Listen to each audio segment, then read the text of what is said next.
Hey guys, welcome to my channel. How's everybody doing today? In today's video, we're going to be talking about my 1 month ahead fund.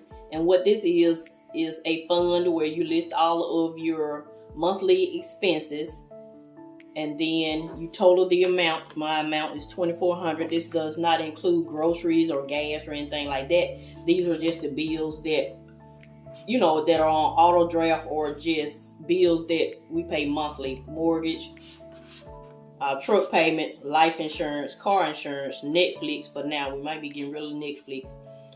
If you know, you know. Xfinity, that's our internet, cell phone.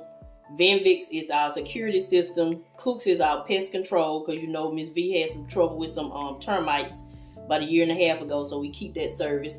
Electric and water.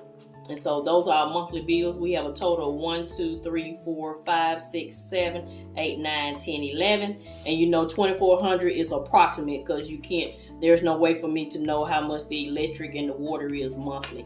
But the rest of these are fixed.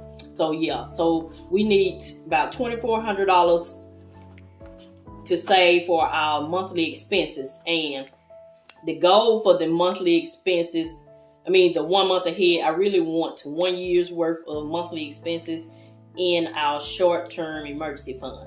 So instead of doing for 1 year, that would be like $28,000. So I don't want to do a big challenge like that, because I'm already doing the 20K challenge.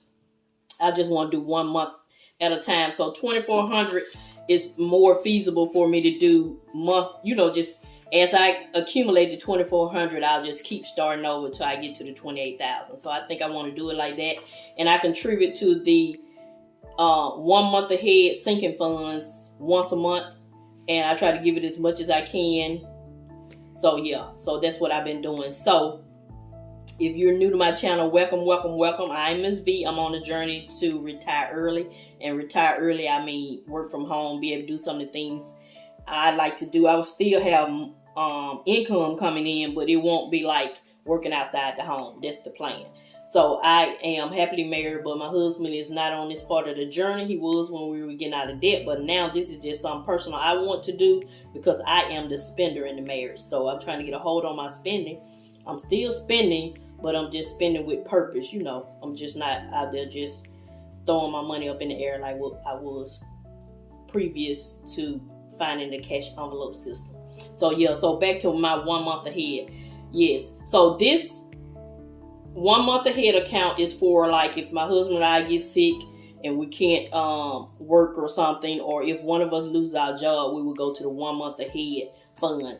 And I'm glad I have, I'm glad I have this fund because, as you know, I'm a traveling respiratory therapist, but I was informed about 2 weeks ago that the traveling assignment I have will end March the 4th, and they are not renewing any more contracts at the hospital that I work at. But I had an opportunity to go full time, but they were lowballing me on the money, and so I just told her I'll just go ahead and just leave. So, because the amount of money that they wanted to pay me, I can make that at my PRN job and come home every day. So I thought that would be better to do that. But I did put in an application at a nearby hospital. So if I don't get the one at the nearby hospital, I'm just going to come home and work my PRN job, because I have a lot of things I need to do. And then I may go back out traveling in August. So that's the goal. So yeah, so say I didn't have my contract is canceled, no more at that hospital. Say I didn't have the PRN job that I have. I would go, in order to pay or help, my husband pay the monthly expenses, I would go into our short-term emergency fund, which will be this month ahead fund. So that's why that's so good, because you never know what's going to happen. But because I have the PRN job, I will not have to do that, because I'll be able to work, make almost close to what I was making traveling. I'll just have to work more, which is fine. I'm just thankful that I kept the job. So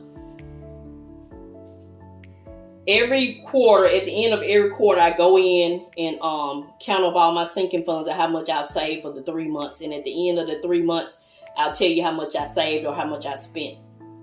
And so I take the money out of the envelopes and put them in my Capital One 360 high yields savings account where it can gain some interest. Yes, it sits in the envelope for 3 months, but that's better than a whole year. So, you know, that's how I'm able to keep up with everything. I can't worry about, you know, every little dime.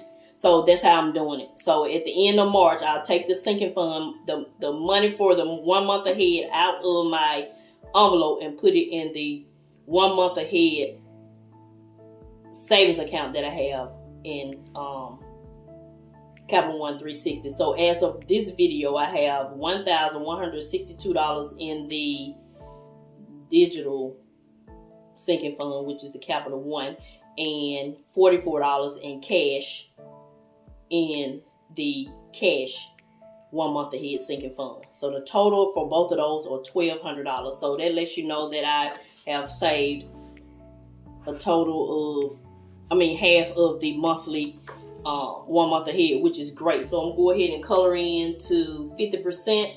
And so yeah, that's what I was coming on here to encourage you guys. If you were doing the 1 month ahead, I think it's great to have it if you're able to put small amounts away. The small amounts, once you get disciplined enough to just put away small amounts, you'll be able to see the difference as it'll start growing. Or either you can use your bonus or sell some items or use your side income, any of those things to boost up the amount. So anytime we get extra money, any bonuses or anything, usually if we don't have anything going on with our cars, because our car maintenance, it always takes a hit.